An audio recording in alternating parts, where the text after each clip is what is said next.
Hello friends, income tax के cases की series में आज जो केस हम डिस्कस करेंगे वो सेक्शन 270 ए के अंदर पेनल्टी को लेकर के है।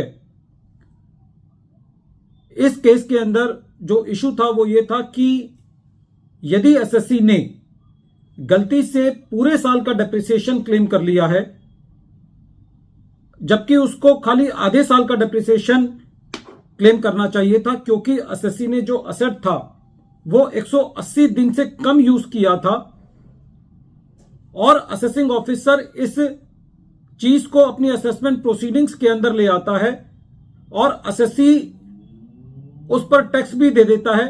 तो क्या यदि एसएससी ने सेक्शन 270 ए की इम्यूनिटी को क्लेम करने के लिए यदि फॉर्म 68 जो फाइल करना होता है यदि वो टाइम पर फाइल नहीं किया तो क्या इस प्रोसीजरल लैप्स की वजह से एसएससी के ऊपर पेनल्टी जो लगाई गई है वो सस्टेन करनी चाहिए?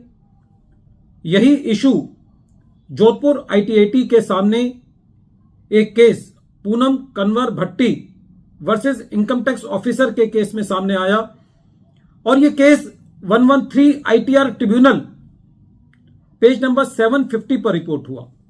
इस केस का जजमेंट 21 मार्च 2024 को आया। प्रेजेंट केस असेसमेंट ईयर 17-18 से रिलेटेड है। एसएससी की असेसमेंट सेक्शन 143 सबसेक्शन 3 के अंदर की गई। During the assessment proceedings assessing officer ने यह पाया कि एसएससी को 50% डेप्रिसिएशन क्लेम करना चाहिए था, लेकिन एसएससी ने पूरे साल का डेप्रिसिएशन क्लेम कर लिया और असेसिंग ऑफिसर ने अकॉर्डिंगली 1 लाख रुपए का एसएससी की इनकम में एडिशन किया। जब यह एडिशन किया गया एसएससी ने उस पूरे एडिशन पर टैक्स पे कर दिया और अपील फाइल नहीं करी।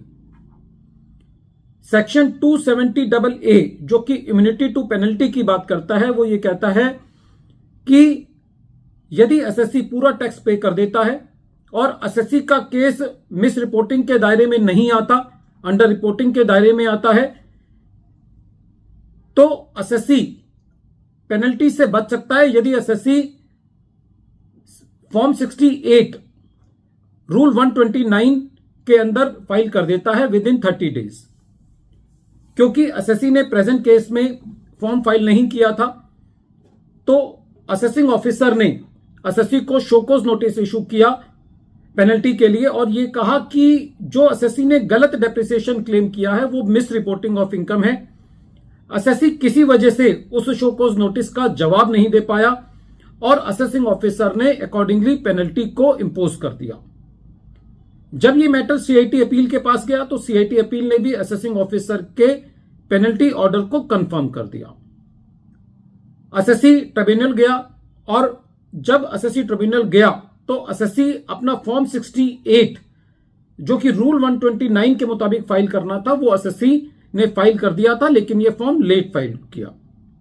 जब यह मैटर ट्रिब्यूनल ने सुना तो ट्रिब्यूनल का सबसे पहले यह कहना था कि यदि एसएससी ने सारे फैक्ट्स पूरी तरीके से डिस्क्लोज किए हैं तो जो असेसिंग ऑफिसर ने प्रेजेंट केस में एसएससी के ज्यादा डेप्रिसिएशन क्लेम करने का एडिशन किया है वो पहली बात मिस रिपोर्टिंग के दायरे में नहीं आता।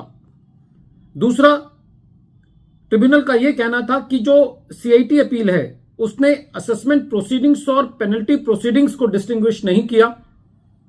पेनल्टी प्रोसीडिंग्स अलग फुटिंग पर होती हैं और असेसमेंट प्रोसीडिंग्स अलग फुटिंग पर होती हैं।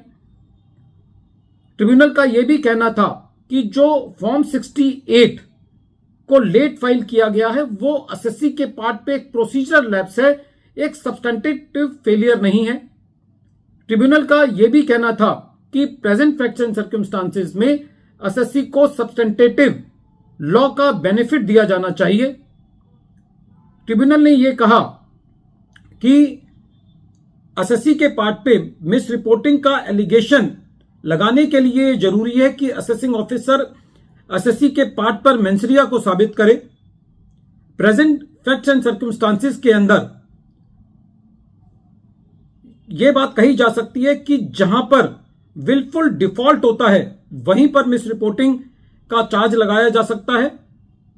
प्रेजेंट केस के अंदर एसएससी ने गलती से ज्यादा डेप्रिसिएशन क्लेम कर लिया था, लेकिन एसएससी ने पूरे फैक्ट्स एंड सर्कमस्टांसेस को डिस्क्लोज किया था, तो ऐसी परिस्थिति में एसएससी के ऊपर मिस रिपोर्टिंग की पेनल्टी नहीं लगाई जानी चाहिए और ट्रिब्यूनल ने पेनल्टी को डिलीट किया। वीडियो के अंत में एक बार फिर मैं केस का नाम रिपीट कर रहा हूं। केस का नाम है पूनम कन्वर भट्टी वर्सेस इनकम टैक्स ऑफिसर और यह case 113 ITR tribunal page number 750 पर रिपोर्ट हुआ और इस केस का जजमेंट 21 मार्च 2024 को जोधपुर ITAT ने दिया।